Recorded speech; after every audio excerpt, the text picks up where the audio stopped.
پچھلے week fit بال کا جو ورلڈ کپ ہوا اس کے فائنل میں اسپین کو فتح ہوئی، اور ظاہر ہے پوری دنیا کے مسلمان اسپین کے ساتھ ہی کھڑے ہوئے تھے. مجھے فٹ بال کے ساتھ ایز سچ کوئی اتنی انٹرسٹ والا معاملہ نہیں، کبھی کبھار میں کوئی جھلکیاں دیکھ لوں، اور یہ بھی میں نے سیمی فائنل کی جھلکیاں دیکھی، اس کے بعد فائنل کی. اس میں چونکہ اسپین کا ایک پرنسپل سٹانس تھا فلسطین کے مسلمانوں کے حق میں، اور ان کی جو پولیٹیکل لیڈرشپ ہے وہ بھی ہمیشہ مسلمانوں کے ساتھ کھڑے ہوئے، اسپیشلی فلسطین کے کیس میں اسرائیل کے خلاف. اور یہ بڑی بات ہے کہ یورپ میں ایک ایسا ملک کہ جہاں پر مسلمان کسی زمانے میں حکومت کرتے رہے آلموسٹ 800 سال تک، اور وہ ملک انہوں نے کرسچن سے چھینا تھا، اس کے بعد دوبارہ سے کرسچینٹی کا غلبہ ہوا، مسلمانوں کو وہاں سے نکالا. مسلمانوں کے لیے ایک بغض والا معاملہ کسی درجے میں پایا جاتا تھا ان کی حرکتوں کی وجہ سے بھی. اس کے باوجود انہوں نے فلسطین کا ساتھ دیا، اور اسی وجہ سے دنیا کے آلموسٹ 1.25 ارب کے قریب مسلمان اس وقت یہ خواہش کرتے تھے کہ ورلڈ کپ اسپین جیتے. حالانکہ جو میں نے فائنل دیکھا ہے اس میں تو لگ رہا تھا کہ اسپین ہی ڈیزرو کرتا ہے. ارجنٹینا کی طرف سے اگر کوئی کھیل رہا تھا تو صرف ان کا گول کیپر کھیل رہا تھا، اور اگر وہ گول کیپر نہ ہوتا تو شاید 6-7 گول اور ہو جاتے ان کے خلاف. بال اسپین نے اچھا پرفارم کیا تھرو آؤٹ اپنے اس ٹورنامنٹ کے اندر، بلکہ پچھلے کئی سالوں سے وہ انبیٹن ہے، اور یورو چیمپئن شپ بھی انہوں نے جیتی ہوئی ہے. ہم ان کو مبارکباد پیش کرتے ہیں. اور ارجنٹینا کے ساتھ جو معاملہ تھا، ظاہر ہے کہ وہ سپورٹر ہیں اسرائیل کے، اس وجہ سے مسلمان ان سے اس حوالے سے ایک نفرت کا اظہار کرتے تھے. بہرحال گیم جو بھی اچھا کھیلے اس کا رائٹ ہے کہ وہ جیتے. اس میں جو ایک 19 سالہ لڑکا ہے لامین یامال کے نام سے، وہ بھی آج کل مسلمانوں کے ایک ہیرو بن کے سامنے آئے ہیں، اس حوالے سے کہ چونکہ وہ مسلمان ہیں، موراکو سے تعلق رکھتے ہیں ان کے ماں باپ، اور چھوٹی عمر میں انہوں نے اتنا بڑا نام کمایا ہے، تو ان کو بھی ہم اپنے پلیٹ فارم سے مبارکباد پیش کرتے ہیں، اور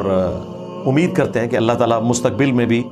ان کے لیے مزید کامیابیوں کا سلسلہ کرے گا. اور اس طرح کی جو مبارکباد کا قطعاً یہ مقصد نہیں ہوتا کہ کل کو کوئی اس کی غلط ایکٹیویٹی ہمارے کھاتے میں ڈال دے.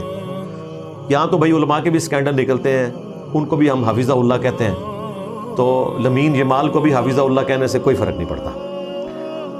اس وقت جو ورلڈ پالیٹکس ہے اس میں ایک بڑی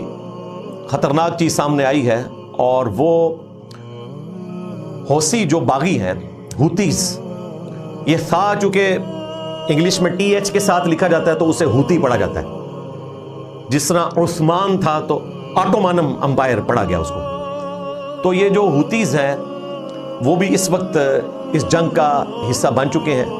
اور آپ کے علم میں ہے کہ اسی ویک انہوں نے آئل ٹینکرز کے اوپر بمباری کی جو کہ سعودی عرب کے ٹینکرز تھے، ان میں آگ لگی. اور ظاہر ہے پاکستان اور سعودیہ کی ایک ڈیفنس ٹریٹی ہے آپس میں، اب مجبوراً پاکستان کو بھی اس جنگ میں آنا پڑے گا. اللہ کرے کہ ہمارے مسلمان لیڈروں کو کوئی ہوش آئے اور وہ بجائے اس کے کہ آپس میں ایک دوسرے کا خون بہائیں، ٹیبل پر بیٹھ کر اپنے ایشوز کو ریزالو کرنے کی کوشش کریں. کیونکہ عرب ملکوں میں اگر کوئی مرتا ہے تو ہمارے نزدیک تو وہ بھی شہید ہے، ایران کی طرف سے جو مرتا ہے وہ بھی شہید ہے، ظاہر ہے دونوں طرف مسلمان ہیں، اور اس کا فائدہ امریکہ اور اسرائیل اٹھا رہے ہیں. لہٰذا جو ہوتیز ہیں ان تک چونکہ میری ویڈیوز پہنچتی ہیں، وہ اہل البیت سے محبت رکھنے والے ہیں، زیدی سلسلے سے تعلق رکھتے ہیں، اور ان کا جو اہل البیت کے ساتھ ایک ریلیشن شپ ہے وہ ایکسٹرا آرڈنری ہے، دنیا میں اور کسی کا نہیں ہے. شیعہ کہتے ہیں یہ سنیوں کا فرقہ ہے، سنی کہتے ہیں یہ شیعہ کا فرقہ ہے. حالانکہ وہ سنی شیعہ کی تفریق سے بالا تر ہیں، وہ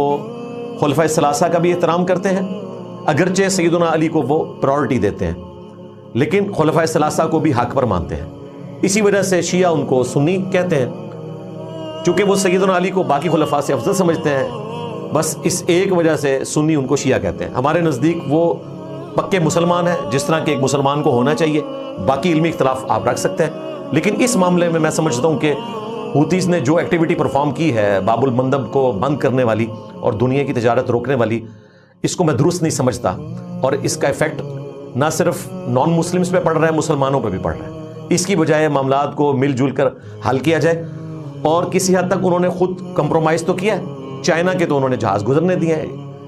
اس کا مطلب ہے کہ وہ خود اس طرح کی اسٹریٹجی کو کسی طریقے سے لے کر چل رہے ہیں. بہرحال میری ریکویسٹ ہے اپنے پرائم منسٹر صاحب سے بھی اور اسی طریقے سے محمد بن سلیمان سے بھی، اور جو حوثیز کے لیڈرز ہیں ان سے بھی، اور ایران کے لیڈرز سے بھی، کہ مسلمانوں کا خون مزید نہ بہائیں اور اپنے معاملات کو مل بیٹھ کر ٹیبل کے اوپر حل کرنے کی کوشش کریں۔ مرنے کے بعد اتنی زیادہ ہلاکتیں دیکھنے کے بعد، تباہی کے بعد، الٹیمیٹلی آپ نے ٹیبل پر ہی بیٹھنا ہے، تو بجائے اس کے کہ اتنی تباہی ہو جانے کے بعد بیٹھیں، پہلے بیٹھ جائیں۔ اور باقی مسلمانوں سے میں ریکویسٹ کروں گا کہ مسلمانوں کے حق میں دعا کریں، جہاں کہیں پہ بھی مسلمان مصیبت میں اس وقت، سب کے لیے دعا کریں کہ اللہ تعالیٰ ان کی مصیبتیں آسان فرمائے، آمین۔ ہماری اکیڈمی کے حوالے سے، چونکہ پبلک کے لیے ہمارا جو یہ سنڈے کی ریکارڈنگ کا سلسلہ ہے وہ عام نہیں ہے، ہم اپنی اکیڈمی کو صرف اسٹوڈیو ریکارڈنگ کے لیے کھولتے ہیں، عوام الناس کو آنے کی اجازت نہیں ہوتی، اور اس کی وجہ سے وہ اسٹوڈنٹس جو ملک بھر سے اس پروگرام کو اٹینڈ کرنے کے لیے آنا چاہتے تھے، ہماری اکیڈمی میں آپ کو پتہ ہے کہ ہم نے ریسٹرکشن لگائی ہے کہ ایک ہی دفعہ آئیں تاکہ اگلی دفعہ اور لوگوں کو موقع ملے۔ اب وہ ایک دفعہ والا موقع بھی فی الوقت موقوف ہے، لہٰذا ہم نے برین اسٹارمنگ کرنے کے بعد اس کا حل یہ سوچا ہے کہ ہمارا جو لائیو سیشن کا سلسلہ پچھلے 5 سال سے جاری ہے، ہمارے شاہد اور بلال کے آفیشیل چینل کے اوپر ہفتے میں 4 دن، اس میں ہم نے جو ریسٹرکشن لگائی ہوئی تھی کہ صرف اوورسیز پاکستانی آ کر میرے ساتھ ویڈیو کانفرنسنگ کا ٹائم لے سکتے ہیں، وہ اب ہم ریسٹرکشن اٹھا رہے ہیں۔ پاکستان میں رہنے والے لوگ بھی جب تک ہماری اکیڈمی فزیکلی بند ہے، آن لائن سیشن میں مجھ سے ویڈیو کانفرنسنگ کی بکنگ کروا سکتے ہیں، ہفتے میں 3 دن، منڈے، ٹیوزڈے، وینسڈے، یعنی سوموار، منگل اور بدھ، عشاء کی نماز کے بعد آلموسٹ 1.5 گھنٹے کا وہ سیشن ہوتا ہے، 90 منٹ کا، اس میں آپ اپنی لائف سٹوری بھی بتائیں گے اور بکنگ کروا لیں گے، اور جمعرات والے دن انشاءاللہ تعالیٰ جن کو لنک ملا ہوگا وہ پورا پروسیجر بھی آپ کو بتا دیں گے، ان کے ساتھ انشاءاللہ میں ویڈیو کانفرنسنگ بھی کروں گا، اور اس کانفرنسنگ میں وہ مجھ سے 1 سوال کر سکتے ہیں۔ 1 سے زیادہ سوال کرنے ہیں تو یوٹیوب پہ تلاش کریں، یا ریکارڈنگ میں آپ کروا دیں، انشاءاللہ میں لائیو سیشن کے سوالات کا جب جواب دیتا ہوں اس میں انشاءاللہ تعالیٰ اس کو ویڈیو میں ریکارڈ کروا دوں گا۔ بہرحال جو پہلے آپشن تھا اوورسیز کے لیے صرف، اور اس میں 2 سوال ہوتے تھے، اب 2 سوال کو ہم نے 1 سوال کر دیا ہے، اور اوورسیز اور پاکستان میں رہنے والے لوگ دونوں کے لیے اس کو اوپن کر دیا ہے، لیکن پرائورٹی پھر بھی اوورسیز کے لیے ہوگی، ظاہر ہے ان کے لیے پاکستان آنا آلموسٹ مشکل ہے، خصوصاً انڈیا کے لوگوں کے لیے، بنگلہ دیش کے لوگوں کے لیے ان کا ویزا کا بھی ایشو یہاں پہ ہو جاتا ہے۔ تو انشاءاللہ تعالیٰ یہ سلسلہ اس طریقے سے اب چلے گا۔ اب رہا سسٹرز کا معاملہ، تو بدھ کا دن جو سسٹرز کا تھا وہ ہم نے اب آڈیو ریکارڈنگ کی بجائے پوسٹ پہ شفٹ کر دیا ہے۔ شاہد اور بلال کے چینل کے اوپر پوسٹ لگا کرے گی، اس کے نیچے وہ کامنٹس میں اپنے سوال لکھا کریں گی، اور انشاءاللہ تعالیٰ جمعے کے سیشن میں میں اس کا جواب دے دیا کروں گا، چونکہ جمعرات کا دن جو ہے وہ وقف ہوگا ان بھائیوں کے ساتھ ویڈیو کانفرنسنگ کے لیے، تو اس دن تو سوالات کا سلسلہ نہیں ہوگا، جمعے والے دن انشاءاللہ تعالیٰ سوالات کا سلسلہ ہوگا۔